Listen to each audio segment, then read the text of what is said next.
Bismillahirrahmanirrahim. Assalamualaikum warahmatullahi wabarakatuh. Allahu Akbar, Allahu Akbar, Allahu Akbar. La ilaha illallah, Wallahu Akbar. Allahu Akbar walillahil hamd. Masya Allah, kita sebentar lagi akan masuk pada Hari Raya Idul Fitri. Dan ada 5 kebiasaan atau sunnah Nabi SAW yang kita bisa lakukan pada Yaumul Aid. Yang pertama adalah kita dianjurkan untuk tersenyum, bergembira, dan bersukacita di Hari Raya Idul Fitri dan Idul Adha. Sesungguhnya bersedih atau cemberut di Hari Raya itu lebih tercela daripada cemberut dan bersedih di hari-hari yang lain. Kenapa? Ini adalah Yaumul Aid, hari bahagia, hari sukacita, hari kegembiraan. Sehingga siapa yang pada hari itu bergembira, maka gembiranya adalah ibadah.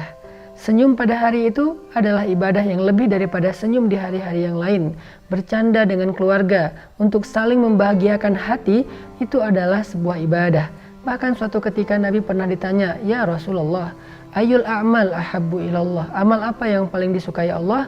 Nabi mengatakan, sururun tudkhiluhu fi qalbi mu'min, membahagiakan hati orang yang beriman. Dan tidak ada yang lebih membahagiakan hati orang yang beriman, keluarga kita, dibandingkan dengan kebahagiaan yang mereka dapatkan di hari Aid. Sehingga hari Aid bukan yaumul hazan, bukan hari bersedih, tapi hari bergembira.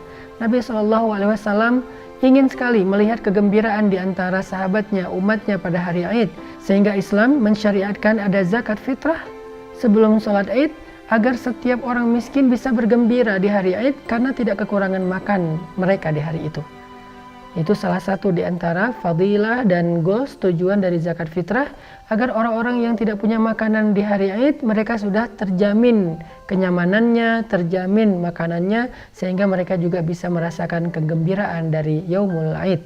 Makanya kenapa zakat fitrah ini dianjurkan diberikan atau didistribusikan sebelum sholat Aid, agar ketika sholat Aid semua kaum muslimin bergembira karena makanan yang cukup di rumah-rumah mereka. Kebiasaan atau sunnah yang kedua adalah dengan mandi dan memakai pakaian-pakaian yang terbaik. Disebutkan suatu ketika Sayyidina Ali bin Abi Thalib ditanya oleh seseorang, "Wahai Abul Hasan, wahai Ali, mandi apakah yang paling dianjurkan?" Ali menjawab, "Mandi pada hari Jumat, pada hari Yaumul Aid, yaitu Idul Fitri dan Idul Adha."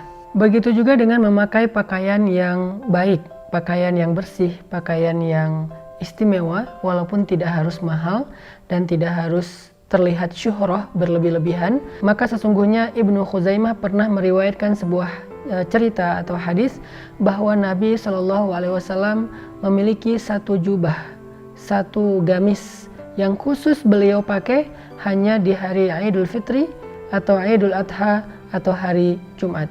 Karena hari Jumat adalah hari raya dalam satu pekan. Begitu juga dengan Idul Fitri adalah hari raya setelah Ramadan, dan Idul Adha adalah hari raya ketika musim haji. Dengan demikian, Nabi SAW secara khusus memberikan contoh kepada kita, menyediakan pakaian yang berbeda, yang khusus, yang tidak beliau pakai kecuali di hari-hari yang istimewa tersebut.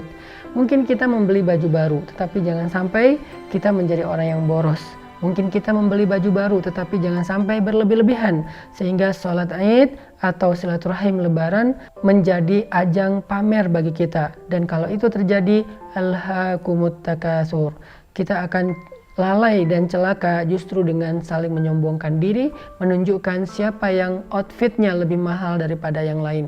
Ini bukan akhlak orang yang beriman. Sunnah yang ketiga adalah makan sebelum berangkat sholat Idul Fitri. Karena sesungguhnya Imam Ahmad pernah meriwayatkan sebuah hadis bahwa Nabi SAW tidak berangkat untuk melaksanakan sholat Idul Fitri kecuali makan terlebih dahulu. Ini sunnah, walaupun kita cuma minum air putih kemudian makan sebutir kurma atau mungkin hanya makan buah, tetapi lakukanlah itu karena ingin mengikuti sunnah Nabi. Maka dengan demikian kita menyempurnakan rangkaian kebaikan-kebaikan yang ada pada Yaumul Aid, pada hari Aid. Berbeda dengan Idul Adha, justru kita dianjurkan untuk berpuasa sebelum kita berangkat melaksanakan sholat Idul Adha.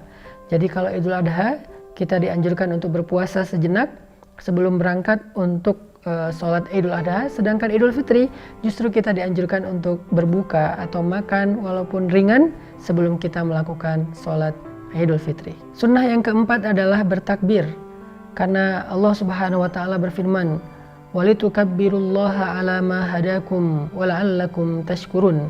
Bertakbirlah kalian kepada Allah atas nikmat Islam, nikmat petunjuk, nikmat syariat atau nikmat Ramadan dan ibadah-ibadah yang ada di dalamnya, termasuk nikmat Yaumul Aid. Bertakbirlah supaya kalian menjadi hamba yang bersyukur. Takbir pada hari Aid adalah ekspresi rasa syukur. Sehingga ketika kita bertakbir, coba kita ingat nikmat Allah yang telah diberikan kepada kita selama ini. Khususnya di bulan Ramadan. Allah memberikan kita usia bertemu dengan Ramadan, Allah berikan kita kesehatan agar bisa berpuasa di bulan Ramadan, dan yang paling penting Allah berikan kita iman sehingga kita bisa beribadah sepanjang Ramadan. Dan juga bahkan Allah memberikan kita Lailatul Qadar di akhir Ramadan.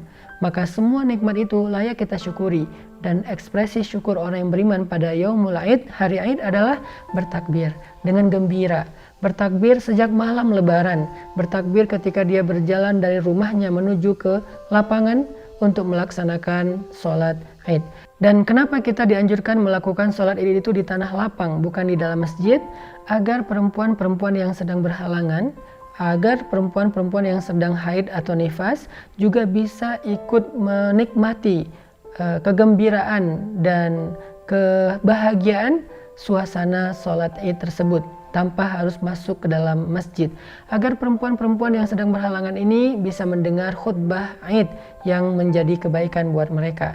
Jadi Yaumul Aid harus bisa dinikmati oleh semuanya. Dan yang terakhir adalah membedakan jalan saat kita pergi dan pulang untuk sholat Aid. Diriwayatkan oleh Imam Al-Bukhari dari Jabir bin Abdullah bahwa sesungguhnya Nabi SAW berangkat untuk melaksanakan sholat Id dari jalan yang berbeda dengan ketika beliau kembali. Kenapa? Karena Nabi ingin bertemu dengan lebih banyak kaum muslimin dan berjabat tangan dengan mereka, maaf-maafan, saling menyampaikan ucapan selamat, bergembira, sehingga Nabi mencoba untuk mengambil jalan yang berbeda antara beliau berangkat dengan kembali agar bisa bertemu dengan lebih banyak sahabat ataupun kaum muslimin.